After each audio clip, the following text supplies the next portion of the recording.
أعوذ بالله من الشيطان الرجيم بسم الله الرحمن الرحيم يا أيها الذين آمنوا لا يسخر قوم من قوم عسى أن يكونوا خيرا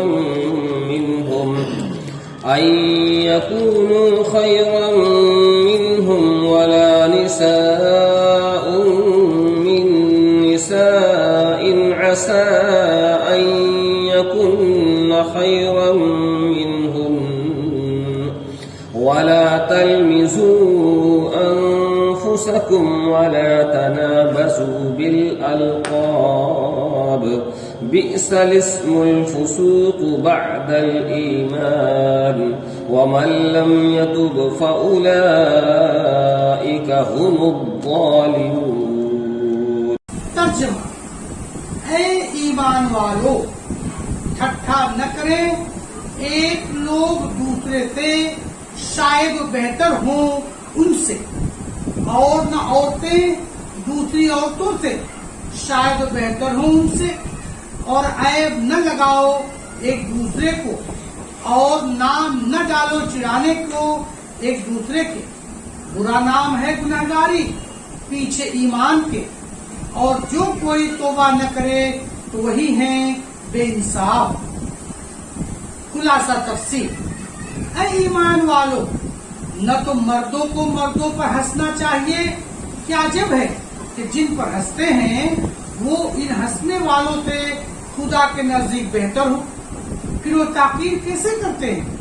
اور نہ عورتوں کو عورتوں پر ہنسنا چاہیے، کہ عجب ہے کہ جن پر ہنستی ہیں وہ ان ہنسنے والیوں سے خدا کے نزدیک بہتر ہوں، پھر وہ تاکید کیسے کرتی ہیں؟ اور نہ ایک دوسرے کو برے لقب سے پکارو، کیونکہ یہ سب باتیں گناہ کی ہیں، اور ایمان لانے کے بعد مسلمان ہر گناہ کا نام لگنا ہی برا ہے.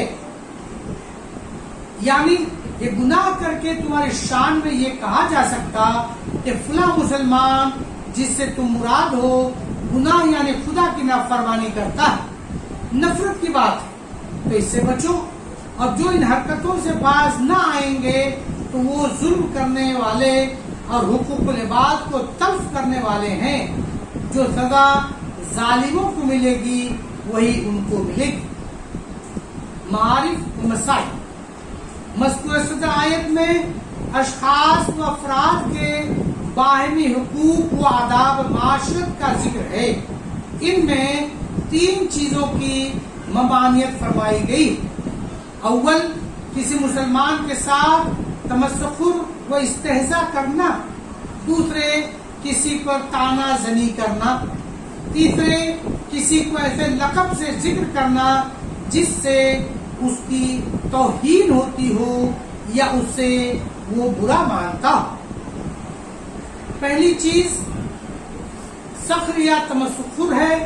قرطبی نے فرمایا کسی شخص کو تحقیر و توہین کے لیے اس کے کسی عیب کو اس طرح ذکر کرنا جسے لوگ ہنسنے لگیں، اس کو سخریہ یا تمسخر یا استہزاء کہا جاتا ہے.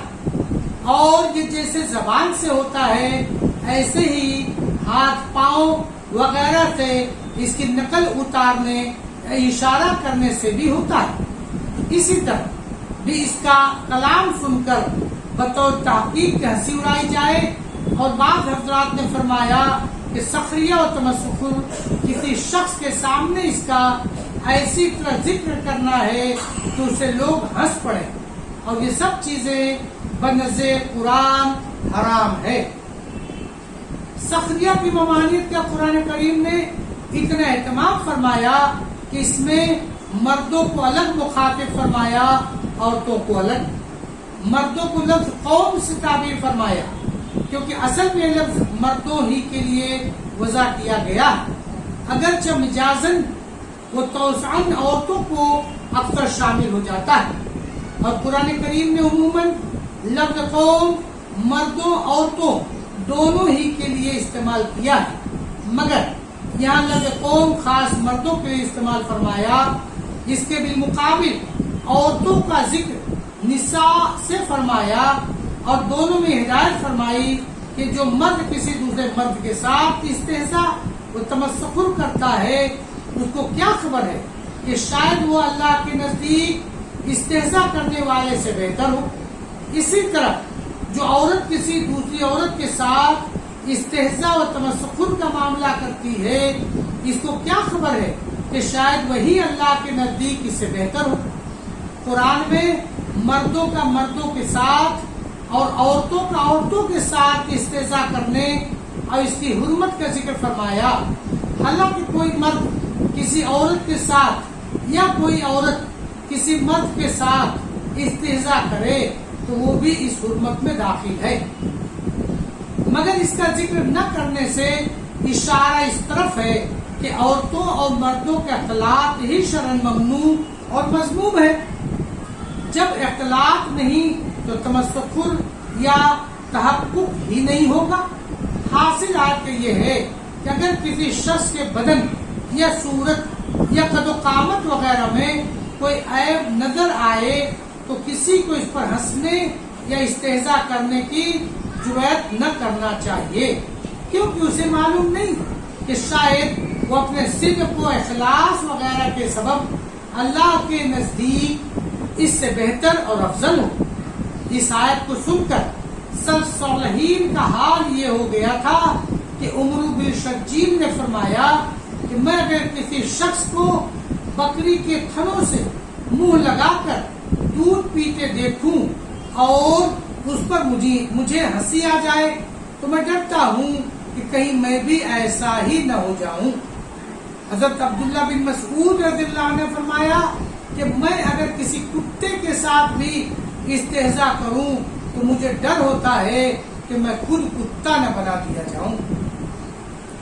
صحیح مسلم میں حضرت ابو ہریرہ رضی اللہ عنہ سے روایت ہے کہ رسول اللہ صلی اللہ علیہ وسلم نے فرمایا کہ اللہ تعالی مسلمانوں کی صورتوں اور ان کے مال و دولت پر نظر نہیں فرماتا بلکہ ان کے قلوب اور اعمال کو دیکھتا ہے۔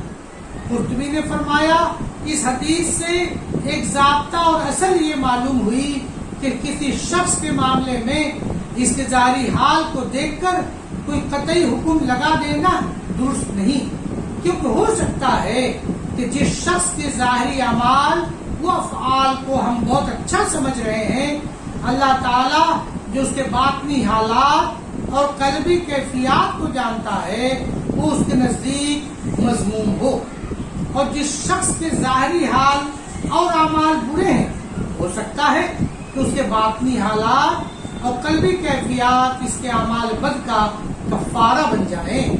اس لیے جس شخص کو بری حالت یا برے اعمال میں مبتلا دیکھو تو اس کی اس حالت کو برا سمجھو، مگر اس شخص کے حقیر و ذلیل سمجھنے کی اجازت نہیں۔ دوسری چیز جس کی ممانعت اس آیت میں کی گئی ہے وہ لمزہ ہے۔ لمزہ کے معنی کسی میں عیب نکالنے اور عیب ظاہر کرنے یا عیب پر تانا دنی کرنے کے ہیں۔ آیت میں ارشاد فرمایا وَلَا تَلْمِزُوا أَنفُسَكُمْ، یعنی تم اپنے عیب نہ نکالو۔ یہ ارشاد ایسا ہی ہے جیسے قرآن کریم میں ہے لا تقتلوا انفسکم، جس کے معنی یہ ہیں کہ تم اپنے آپ کو قتل نہ کرو۔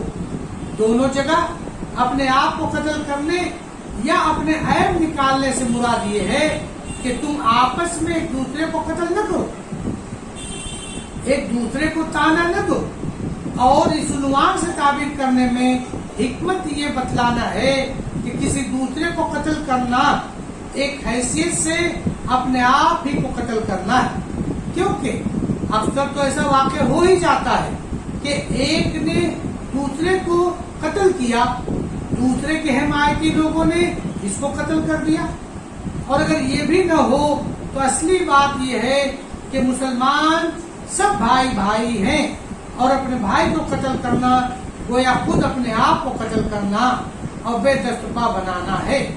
یہی معنی یہاں لا تلمزوا انفسکم میں ہے کہ تم دوسروں کا عیب نکالو اور تانا دو، تو یاد رکھو کہ عیب سے تو کوئی انسان عادتاً خالی نہیں ہوتا. تم اس کا عیب نکالو گے تو تمہارے عیب نکالے گا. جیسا کہ بعض علماء نے فرمایا وَفِيكَ عَيُّوبُ لِلنَّاسُ عَيْن، یعنی تم میں بھی کچھ عیوب ہیں اور لوگوں کی آنکھیں ہیں جو ان کو دیکھتی ہیں. تم کسی کے عیب نکالو گے اور تانا زنی کرو گے تو وہ تم پر یہی عمل کریں گے. اور بالفرض اگر اس نے صبر بھی کیا تو بات وہی ہے کہ اپنے بھائی کی بدنامی اور تذلیل پر غور کرے تو اپنی ہی تذلیل و تحقیر ہے. علماء نے فرمایا کہ انسان کی سعادت اور خوش نصیبی اس میں ہے کہ اپنے عیوب پر نظر رکھے، ان کی اصلاح کی فکر میں لگا رہے، اور جو ایسا کرے گا اس کو دوسروں کو عیب نکالنے اور بیان کرنے کی فرصت ہی نہ ملے گی. تیسری چیز جس سے آیت میں ممانعت کی گئی ہے وہ کسی دوسرے کو برے لقب سے پکارنا ہے جس سے ناراض ہوتا ہو، جیسے کسی کو لنگڑا، لولا یا اندھا، کانا کہہ کر پکارنا یا اس لفظ سے اس کا ذکر کرنا. اسی طرح جو نام کسی شخص کی تحقیر کے لیے استعمال کیا جاتا ہو اس کو پکارنا.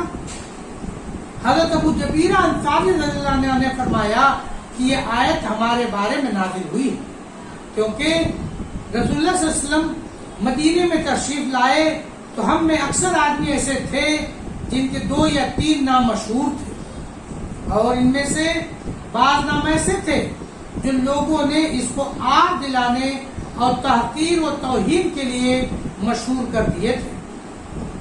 آپ کو یہ معلوم نہ تھا بعض اوقات وہی برا نام لے کر آپ صلی اللہ علیہ وسلم اس کو خطاب کرتے تو صحابہ عرض کرتے یا رسول اللہ صلی اللہ علیہ وسلم وہ اس نام سے ناراض ہوتا ہے.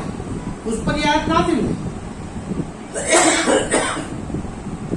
اور حضرت ابن عباس رضی اللہ عنہ نے فرمایا کہ آیت میں تنابزوا بالالقاب سے مراد یہ ہے کہ کسی شخص نے کوئی گناہ یا برا عمل کیا ہو اور پھر اس سے تائب ہو گیا ہو، اس کے بعد اس کو اس برے عمل کے نام سے پکارنا.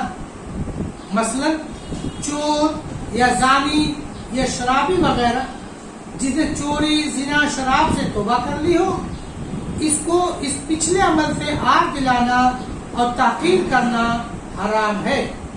حدیث میں رسول اللہ صلی اللہ علیہ وسلم نے فرمایا کہ جو شخص کسی مسلمان کو ایسے گناہ پر آگ دلائے جس سے اس نے توبہ کر لی ہے تو اللہ نے اپنے ذمہ لے لیا ہے کہ اس کو اسی گناہ میں مبتلا کر کے دنیا و آخرت میں رسوا کرے گا.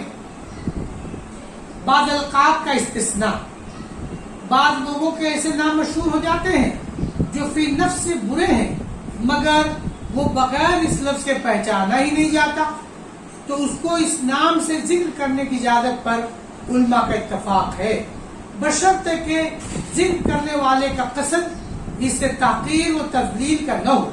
جیسے بعض محدثین کے نام کے ساتھ عرج یا احدب مشہور ہے، اور خود رسول اللہ صلی اللہ علیہ وسلم نے صحابی کو جس کے ہاتھ نسبتاً زیادہ طویل تھے ذوالدین کے نام سے تعبیر فرمایا. حضرت عبداللہ بن مبارک رضی اللہ سے دریافت کیا گیا اس حدیث میں بعض ناموں کے ساتھ کچھ ایسے القاب آتے ہیں، مثلا حمید الطویل، سلیمان الامش، مروان الاسفر وغیرہ. تو کیا ان القاب کے ساتھ ذکر کرنا جائز ہے؟ آپ صلی اللہ علیہ وسلم نے فرمایا کہ جب تمہارا قصد اس کا عیب بیان کرنے کا نہ ہو بلکہ اس کی پہچان پوری کرنے کا ہو تو جائز ہے. سنت یہ ہے کہ لوگوں کو اچھے القاب سے یاد کیا جائے. حدیث میں ہے کہ رسول اللہ صلی اللہ علیہ وسلم نے فرمایا کہ مومن کا حق دوسرے مومن پر یہ ہے کہ اس کا ایسے نام اور لقب سے ذکر کرے جو اس کو زیادہ پسند ہو. اسی لیے عرب میں کنیت کا رواج عام تھا اور حضرت صلی اللہ علیہ وسلم نے بھی اس کو پسند فرمایا. خود حضرت صلی اللہ علیہ وسلم نے خاص صحابہ کو کچھ لقب دیے ہیں، جیسے صدیق اکبر کو عتیق، اور حضرت عمر رضی اللہ عنہ کو فاروق، حضرت حمزہ کو اسد اللہ اور خالد بن ولید کو سیف اللہ فرمایا۔